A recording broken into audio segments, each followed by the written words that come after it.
KM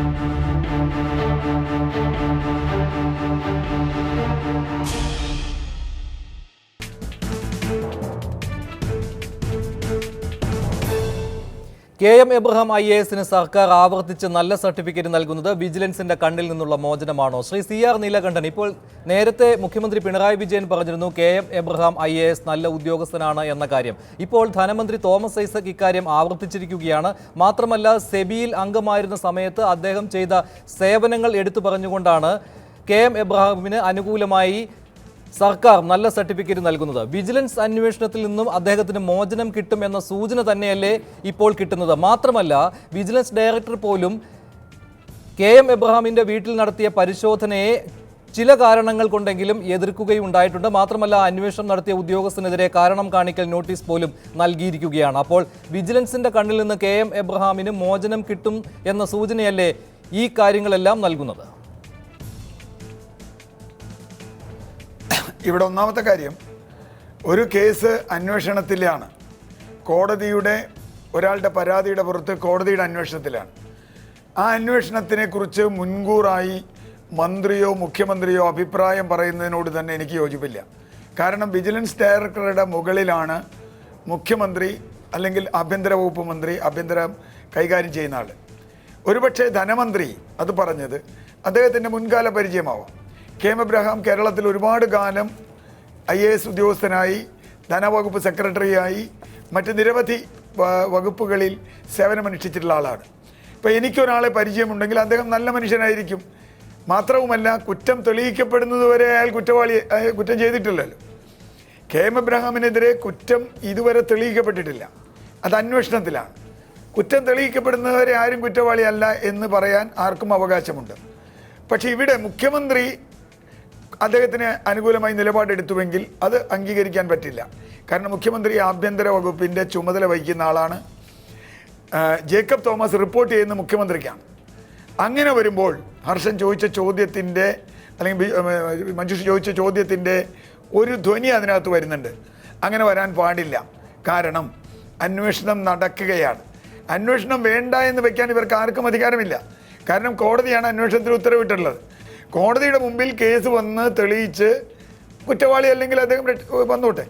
രണ്ടാമത്തെ വിഷയം, ഇപ്പോൾ നിങ്ങൾ തന്നെ റിപ്പോർട്ട് ചെയ്ത സെബിയുമായി ബന്ധപ്പെട്ട കേസിൽ അദ്ദേഹം സെബിയുമായി ബന്ധപ്പെട്ട കേസിൽ കുറ്റവാളിയല്ല എന്ന് തോമസ് ഐസക് പറയുമ്പോൾ, ഇപ്പോൾ താങ്കളിവിടെ വായിച്ച സുപ്രീം കോടതിയുടെ വളരെ വ്യക്തമായ നിരീക്ഷണം അക്കാര്യത്തിൽ വന്നിട്ടുണ്ട്.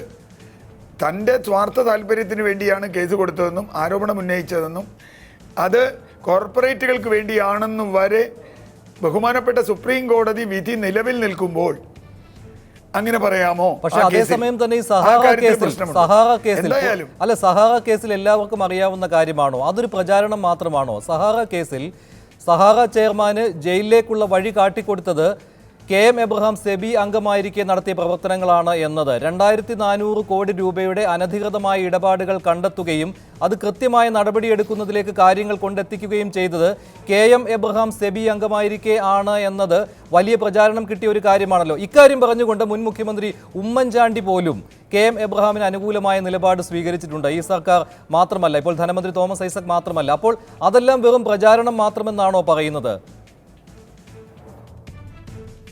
അല്ല, അങ്ങനെയല്ല. ഇപ്പോൾ സെബിയുടെ അംഗം എന്ന് പറഞ്ഞാൽ സെബിയിൽ പല അംഗങ്ങളുണ്ട്. സെബി ഒരു തീരുമാനമെടുത്താൽ ഒരുപക്ഷെ അതിൻ്റെ ഒരു കൂട്ടുത്തരവാദിത്തം ഒരു പങ്ക് എബ്രഹാമിനും ഉണ്ടാകാം, ഇല്ലയെന്ന് ഞാൻ പറയുന്നില്ല.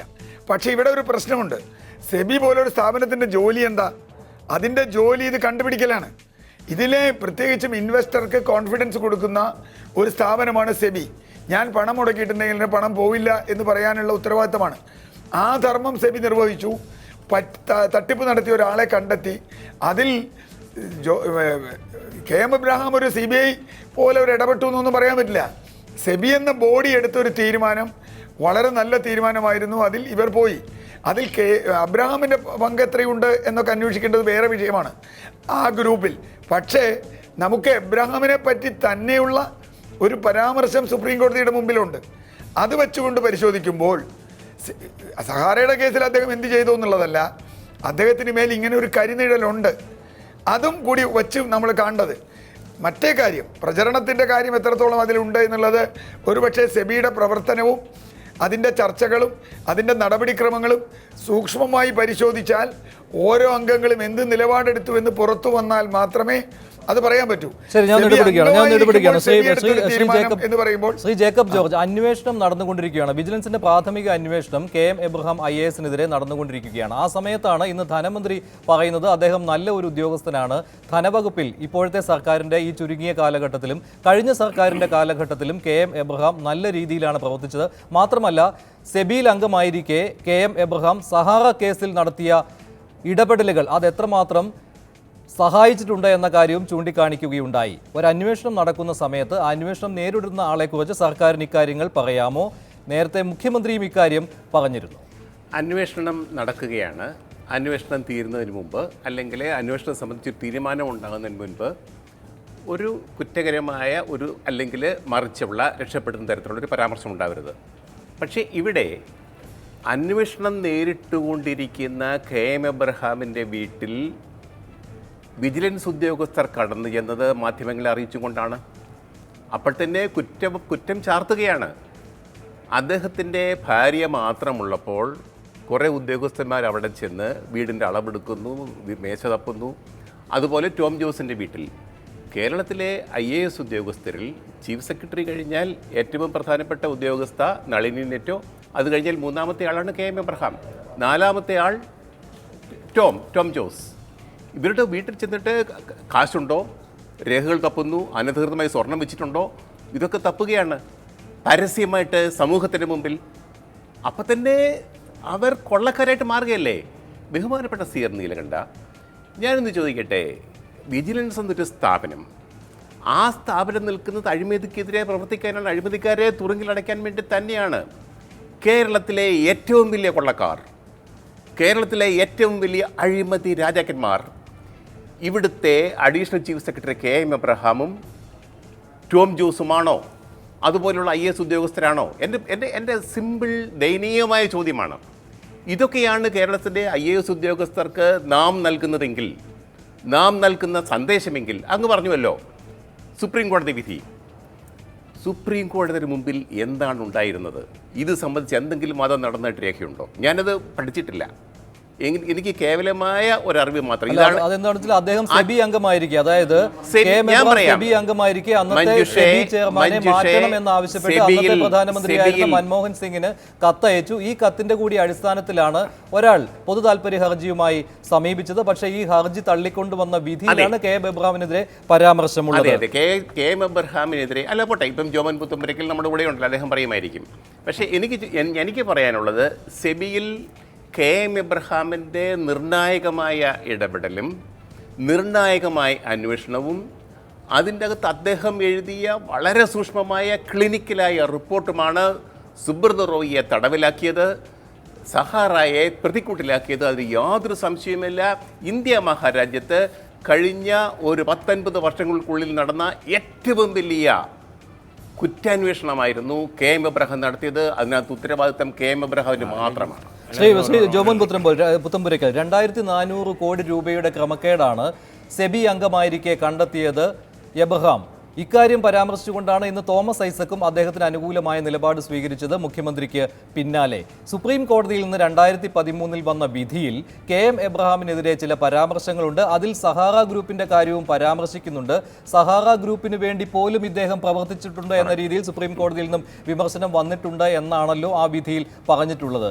അതും ഈ സഹാറ ഗ്രൂപ്പിന്റെ ചെയർമാനായ സുബ്രതോ റോയിയെ തുറുങ്കിലടച്ച സംഭവം, ഈ രണ്ടു സംഭവം തമ്മിൽ കൂട്ടിയിണക്കുന്ന രീതിയിലുള്ള എന്തെങ്കിലും പരാമർശമാണോ ആ വിധിയിലുള്ളത്?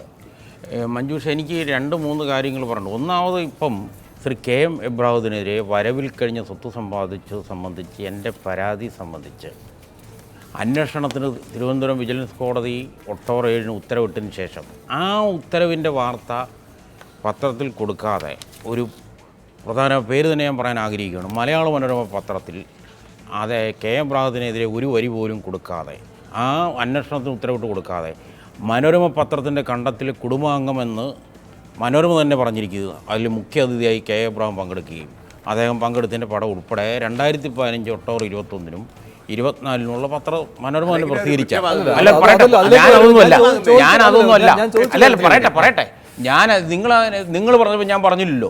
അപ്പോൾ ആ വാർത്ത പറയട്ടെ, അത് നിങ്ങൾ കേൾക്ക്, ഞാൻ എന്താ പറയാൻ പറ്റുക. അപ്പോൾ മലയാള മനോരമ പത്രത്തിലൂടെ കെ എബ്രഹാം, ആ കണ്ടത്തിൽ കുടുംബത്തിലെ അഡീഷണൽ ചീഫ് സെക്രട്ടറി, അദ്ദേഹം പറയുന്ന വാർത്തകൾ, കളവായ വിവരങ്ങൾ വന്നാണ് ഈ മന്ത്രിയും പല ഉദ്യോഗസ്ഥന്മാരും, ഇപ്പോൾ എൻ്റെ സുഹൃത്ത് ശ്രീ ജേക്കബ് ജോർജ് വരെ തെറ്റിദ്ധരിച്ചിരിക്കുന്നത്. അതിന് അക്കമിട്ട് ഞാൻ പറയാം. അല്ല അപ്പം അങ്ങനെ വരുമ്പോൾ അങ്ങനെ വരുമ്പോൾ ആ ഒരു പറയാൻ അനുവദിക്കുക. അല്ല, അതിലേക്ക് തന്നെയാണ് പറയുന്നത്. അപ്പം അങ്ങനെ വന്നപ്പോൾ യഥാർത്ഥ വസ്തുതകൾ ഈ ശ്രീ തോമസ് ഐസക് ഉൾപ്പെടെയുള്ളവർ മനഃപൂർവ്വം പറഞ്ഞാണോ അല്ലോ മനോരമ വായിച്ചിട്ട് തെറ്റിദ്ധരിച്ചാണോ എന്നറിയത്തില്ല. അതിലേക്ക് ഞാൻ പറയുന്നത്, ഒന്ന്, ശ്രീ തോമസ് ഐസക് ഒരു വിജിലൻസ് അന്വേഷണം നടത്തുന്ന ഒരു ആരോപണ വിധേയനായ അദ്ദേഹത്തിൻ്റെ കീഴിലുള്ള ധനകാര്യ വകുപ്പ് പ്രിൻസിപ്പൽ സെക്രട്ടറിക്കെതിരെ അഡീഷണൽ ചീഫ് സെക്രട്ടറി അദ്ദേഹം ക്ലീനാണ്, അഴിമതിക്കാരനല്ല എന്ന് പറഞ്ഞത്, ഒരു മന്ത്രി പറഞ്ഞത് വിജിലൻസ് ഉദ്യോഗസ്ഥനെ സ്വാധീനിച്ച്, ആ സ്വാധീനം മന്ത്രിയുടെ ഒരു സിഗ്നലാണ്, അത് നിങ്ങൾ അന്വേഷിച്ചിട്ട് കാര്യമില്ല, നിങ്ങൾ അദ്ദേഹത്തിനെതിരെ ഒന്ന് കൊടുക്കണ്ട എന്ന് പരസ്യമായി പറഞ്ഞത് നിയമവാഴ്ചയോടുള്ള വെല്ലുവിളിയാണ്. അതൊരിക്കലും ഒരു മന്ത്രി പറയാൻ പാടില്ലായിരുന്നു. അപ്പോൾ അതിൽ നിന്ന് വരുന്നത് തന്നെ നവംബർ 7 തീയതി ഈ റിപ്പോർട്ട് കോടതി കൊടുക്കുമ്പോൾ അതേ രീതിയിൽ ആ അന്വേഷണ ഉദ്യോഗസ്ഥനെ മാനസികമായി പീഡിപ്പിച്ച് മന്ത്രിയുടെ അധികാരം ദുരുപയോഗം ചെയ്തു. അവന് വേണ്ടിയിട്ട് അദ്ദേഹം പറയാൻ കാരണം അദ്ദേഹത്തിൻ്റെ ഏറ്റവും അടുത്ത സുഹൃത്ത് ഡോക്ടർ CN സീമയ്ക്ക് 2 വർഷം മുമ്പ് ശ്രീ ഉമ്മൻചാണ്ടി മുഖ്യമന്ത്രി ആയിരുന്നപ്പോൾ സ്ത്രീ ശാക്തീകരണം എന്ന സംഘടന, ഒരു പ്രൈവറ്റ് സംഘടന, അല്ലാതെ സർക്കാരുമായിട്ട് ബന്ധം, സാമൂഹ്യ നീതി വകുപ്പിൽ നിന്നും 45 ലക്ഷം രൂപ എൻ്റെയും ശ്രീ ജേക്കബ് ജോർജിൻ്റെയൊക്കെ ടാക്സ് അടയ്ക്കുന്ന പൊതുസമൂഹത്തിൻ്റെ ടാക്സ് അടയ്ക്കുന്ന 45 ലക്ഷം രൂപ കൊടുക്കുകയും അതൊരു കള്ള രേഖ ഉണ്ടാക്കി ചിലവായ വിവരം കാണിച്ചിട്ട് വീണ്ടും 45 ലക്ഷം രൂപ വീണ്ടും അനുവദിച്ചുകൊണ്ട് ഓർഡറാക്കി ശ്രീ KM. അപ്പം 45, അപ്പോൾ എത്രയാണ്, 90 ലക്ഷം രൂപ കൊടുത്തു. ആ 90 ലക്ഷം രൂപ 45 കയ്യിലേക്ക് കിട്ടി. പിന്നെ കിട്ടാനിരുന്നപ്പോൾ NGO അസോസിയേഷൻ തന്നെ പരാതി മുഖ്യമന്ത്രി ശ്രീ ഉമ്മൻചാണ്ടി കൊടുത്തു. ഉമ്മൻചാണ്ടി തടഞ്ഞുകൊണ്ട് ഓർഡർ ഇടുകയും ശ്രീ KM എബ്രഹാത്തിനെതിരെ വിജിലൻസ് ക്രൈംബ്രാഞ്ച് അന്വേഷണത്തിന് ഉത്തരവിടുകയും ചെയ്ത ആ ഉമ്മൻചാണ്ടിയാണ് കഴിഞ്ഞ ദിവസം നിയമസഭയിൽ കെ എബ്രഹാം മഹാനാണെന്ന് പറഞ്ഞത്. അപ്പം അതുപോലെ തന്നെ താങ്കൾ വിജിലൻസ് അന്വേഷണം ആവശ്യപ്പെട്ടു. അപ്പം ഞാൻ പറഞ്ഞു വരുന്നത് പറയട്ടെ. തോമസ് ഐസക് ധനകാര്യമന്ത്രിയായി വരുമെന്നും ആ ധനകാര്യമന്ത്രിയുടെ ഏറ്റവും വേണ്ടപ്പെട്ട ആൾക്ക് സഹായം ചെയ്തപ്പോൾ ധനകാര്യ സെക്രട്ടറിയായി തുടരാൻ കഴിയുമെന്നും ഉള്ള എല്ലാ പ്രതിപക്ഷ ഭരണകക്ഷി ഭേദമില്ലാതെ LDF UDF എന്ന് ഭേദമില്ലാതെ